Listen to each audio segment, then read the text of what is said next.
She has one. The first one I'm incredibly jealous of. In fact, the first two I'm incredibly jealous of. The third one's just weird.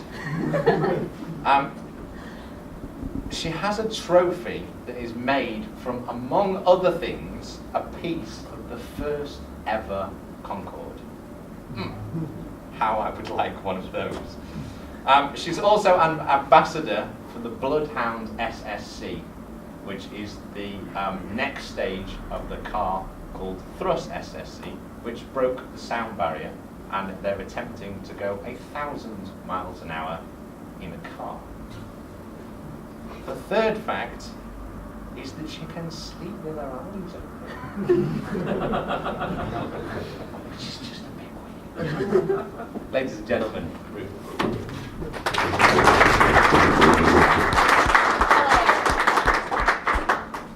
I do have notes. It's plainly because I'm really crap at keeping to time. We're going to try though. We may have to speed up a little bit fast. Ready? Okay, off we go. Okay, so I know the theme is Sheffield culture. I didn't really do Sheffield culture. I did that at the end. We're talking about world culture. And yes, culture does continue out of Sheffield. I know, a bit of a shock. But hopefully we're going to look at a bigger view and bring it back to us later on. Oh, these 20 seconds are going quite long. Quite like this. Okay, I've always thought I lead quite a cultural life. However, having done a bit of research, got me a little bit more confused, not quite sure. Some of it kind of justified what I thought culture was. Some of it confused me. My PA came with a whole 5 pages of 6 different kind of definitions that books have given me about culture. Just kind of freaked me out more than anything. So we're going to kind of start with some stuff I think I know. One of my favourite ones that I found was about culture being the pursuit of total perfection. And as of a slightly perfectionist, OCD sort of person, this kind of really appealed to me. And it kind of, there was a concept that culture is comparable to something called Bildungus, which I probably pronounced completely wrong, and is about creation and education in Germany. So I came across some quite interesting facts. Apparently, animals, especially apes, have culture. In the 19th century, you could actually buy yourself culture. You could actually buy yourself to be a cultural person.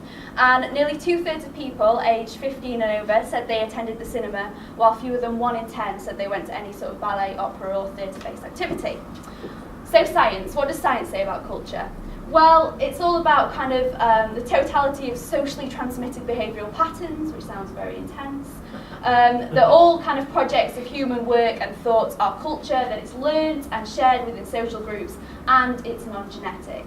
Which for the scientist in me kind of raises a couple of questions. It seems that they're saying that a cultural person is made and not born, and there's some places that I kind of disagree with that. Does culture come from within? Is it the kind of nature versus nurture thing? And also about the inclusiveness of culture. There's a couple of my thoughts that I definitely wouldn't count as culture. So when it comes to culture, we're often very narrow-minded, and I find myself seeing people and being quite surprised that they read a certain book, that they go and see certain plays. So I think we're quite narrow-minded when we see people and think about culture. And it's also kind of what is a cultural person. So, off into the land of kind of Ruth thinking, bizarre. Creation and education. I think these 2 words kind of sum up a lot for me about what culture is, and whether it's an object or an idea, it's a spark that makes people look at themselves and the world around them. Something that leads to a greater awareness, and it's all kind of pretty deep. I personally think that culture creates wisdom. This brings me nicely into education. Culture is about learning, whether it's learning about yourself, others, or the world around you. Hopefully, we're constantly learning from the day that we're born to the day that we die. We can never hope to know everything, and I quite frankly don't think any of us would want to. But culture teaches us, and it has a place in education, which brings me to the funding of culture and the arts. People always complain about young people, and I do a lot of work with young people, and the young people that are exposed to the arts are definitely not the ones that are giving us the bad publicity. So I think that culture has a big part in creating a positive society. That's the end of my rant.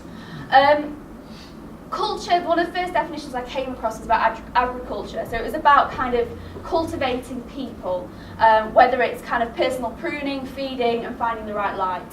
So this is my analogy, culture, building the house of culture. So the ground's important, that's what we build on. So we've got the foundations. What are the foundations of culture?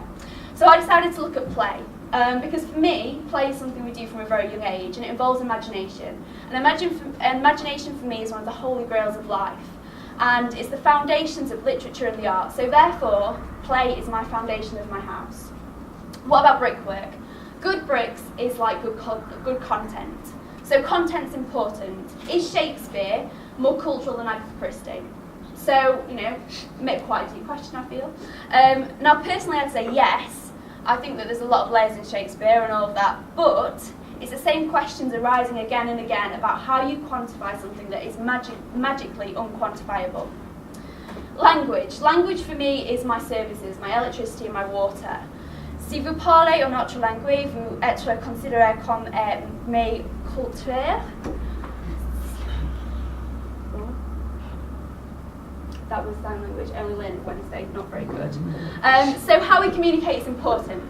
You can captivate or break a person's heart with the way that a sentence is said, the way that you look at them, and the way that we talk with our bodies. And I think being able to communicate is a sign that someone's cultured. The way that maybe one day they'll create a scale where we'll all be judged on how cultured we are. But anyway, what's a house without furniture? And for me, fashion is my furniture. So many disagree, but fashion affects us. That image, positive or negative effect.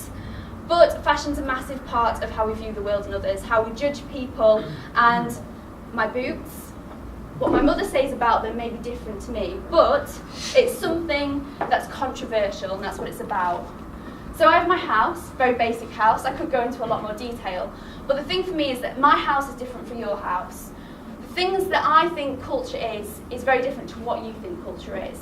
It depends on the what, the where, and the who, and I don't think you can actually tick it. I think the government says we can have, yes, it's a city of culture, but I think once we start ticking the box, that's when we lose the culture.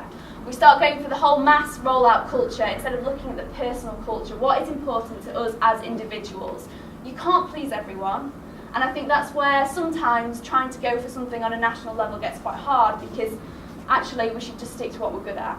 And I think that Sheffield has a cultural, has kind of a feel. It's the way that it makes you feel, it's the way that it looks in the rain, it's the people around it, and I think that is what affects people, and that's what makes people feel different, and affecting is, for me, what culture is about. And so, there are my 8 values of my cultural house: imagination, inspiration, personal, influences, education, creation, knowledge, and wisdom. Thank you very much.